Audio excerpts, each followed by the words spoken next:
There are some places in Lancaster County, Pennsylvania that are super special to me, and Birnhan is one of them. Welcome everyone to this video about the amazing history of the Birnhan Family Inn. I am so thankful to them for all their help in collaborating with me on making this video.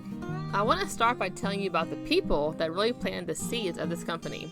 I love this story because it really shows all the threads that were woven together within the family and community to get where they are today. A lot of locals know that Paul Smucker is the founder of the Birnhan Family Inn, but the whole story goes back even farther than that. It really started with an Amish man named Jonathan Stolfutz.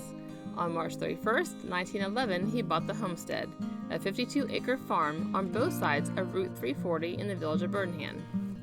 In January of 1924, Jonathan's daughter, Anna Mary, married John Elam Smucker, and a little over a year later they moved into the homestead with their infant son, Jonathan.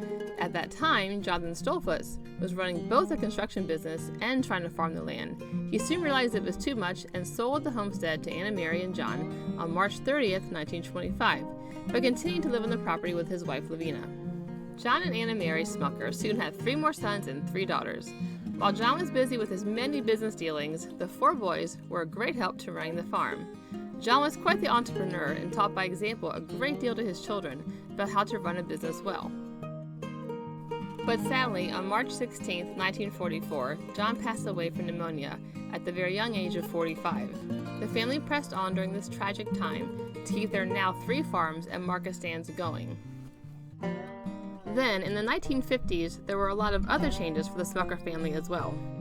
Due to a spiritual revival in this area during the summer of 1951, the Smucker family was convicted about the selling of tobacco and consequently stopped farming it. Also, a couple of the sons decided to pursue missional and pastoral living. These changes started a shift in the way they would run the family businesses.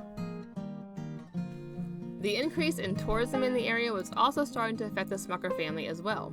Lancaster County tourism had begun decades before due to things like articles in national newspapers and magazines. But in January of 1955, it was a New York City Broadway musical, Plain and Fancy, about a New York City man who inherits a farm in Birnhan that really served as a catalyst for tourism in this area. Paul Smucker said in an interview, "Lavina and I talked about making better use of our land and doing something that would be more profitable. There was a noticeable increase in traffic in the area due to tourism, and they recognized the need for a motel. With no motel business experience, Paul, along with his mother and siblings, all took a risk and agreed to build a motel." Many in the Smucker family worked together to get the inn ready.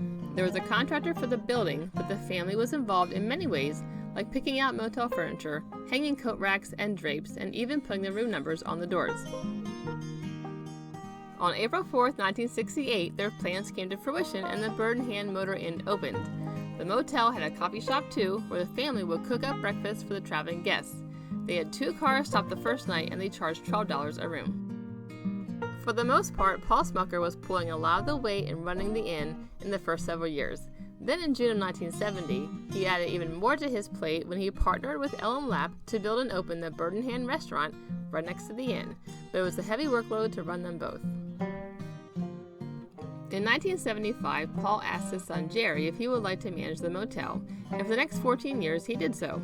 His sons John, Jim, and Jeff also worked in the family business, as well as his daughters, who mainly worked on the restaurant and bakery side.